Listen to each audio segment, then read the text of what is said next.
और राजस्थान में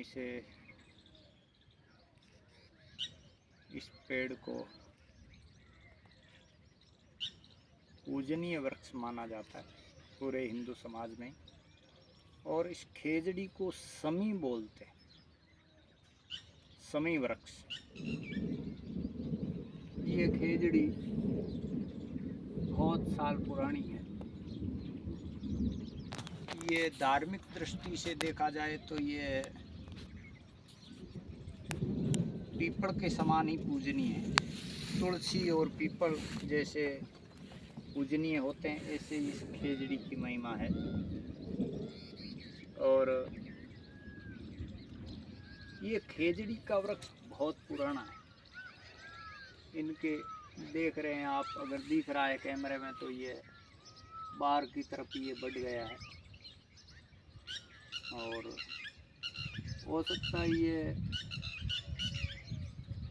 लगभग 50 साल से भी ज़्यादा उम्र का ये वृक्ष, 100 साल का भी हो सकता है, मुझे कंफर्म नहीं है इसका। और धार्मिक दृष्टि से इसके बारे में मैं बोलूं तो ये पांडव लोग जब महाभारत काल में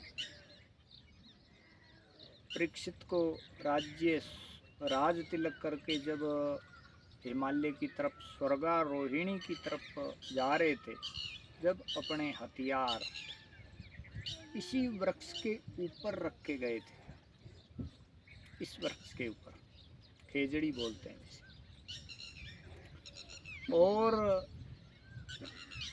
इसकी ग्रंथों में महिमा है। आप अगर ग्रंथों में इसे देखोगे तो इसका नाम समी है। और दूसरी बात, बिश्नोई समाज के धर्म गुरु यानी हमारे सदगुरु भगवान जम्भेश्वर जी के अनुयायी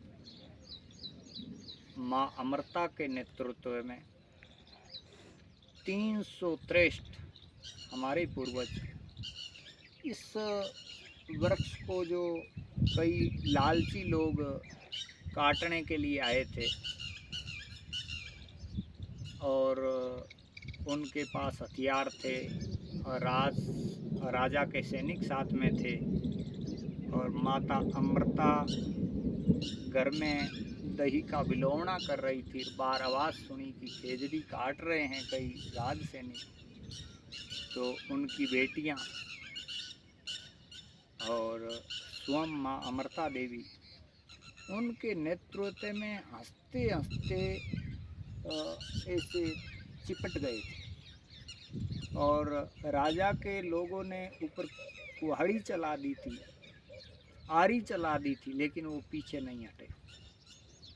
ऐसी माँ अमृता इस वृक्ष के लिए हंसते हंसते अपने प्राणों की परवाह नहीं करी। और वो 2 लाइन मुझे आज भी याद है, जिस समय माँ अमृता देवी के द्वारा बोली गई, सिर साटे रूख रहे तो भी सस्तो जान। और उस समय के राजा के राज कर्मचारियों के द्वारा माफ़ी मांगी गई। राजा के द्वारा ताम्र पत्र लिख के दिया गया कि आज के बाद ये वृक्ष राज्य में कोई काटेगा नहीं, काटेगा तो राज्य का गुनहगार होगा। ये बिश्नोई समाज के लोगों को दी गई। और ये वृक्ष जिस भूमि पर होता है उसके नीचे फसल बहुत उपजाऊ होती है। बाजरी, मोट, ग्वार, तिल हो चाहे मूंगफली हो, जो भी फसल इसके नीचे होती है चारों तरफ, इसकी छाया में जो फलीभूत होती है वो फसल बहुत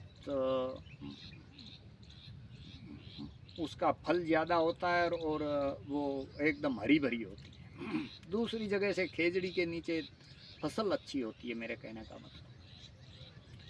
दूसरी बात, ये खेजड़ी, इसके सब्जी बनने के लिए सांगरी लगती है, अभी तो नहीं है इसके लगी हुई, लेकिन ये गर्मियों में मई के महीने में, अप्रैल के लास्ट में और मई और जून तक इनके खोखे हो जाते हैं, तो उसकी सब्ज़ी बहुत ही पौष्टिक है, बहुत उपयोगी है। और राजस्थान का सूखा मेवा भी बोलते हैं उसे, राजस्थान का मेवा। और ये जो इसकी सांगरी जो होती है, ये 2000 रुपये किलो तक बाज़ार में इसके भाव रहते हैं। महंगी हो जाती है, विदेशों में भी इसकी मांग होती है, बहुत उपयोगी है। और ये वृक्ष इतना महत्वपूर्ण है कि जब विक्रम संवत 1507 के आसपास या विक्रम संवत 1542 में राजस्थान में भयंकर अकाल पड़ा, जब मैंने बुजुर्गों से सुना है, जिस घर में खेजड़ी थी वो लोग अकाल आराम से निकाल लेते थे, यानी उन्हें कोई दिक्कत नहीं पड़ती थी। जिन खेत में खेजड़ी थी उन खेत में जीवन निर्वाह के लिए कोई दिक्कत नहीं होती थी। और इसकी जो पनड़ी है, ये जो छोटी जो पनड़ी है, ये आज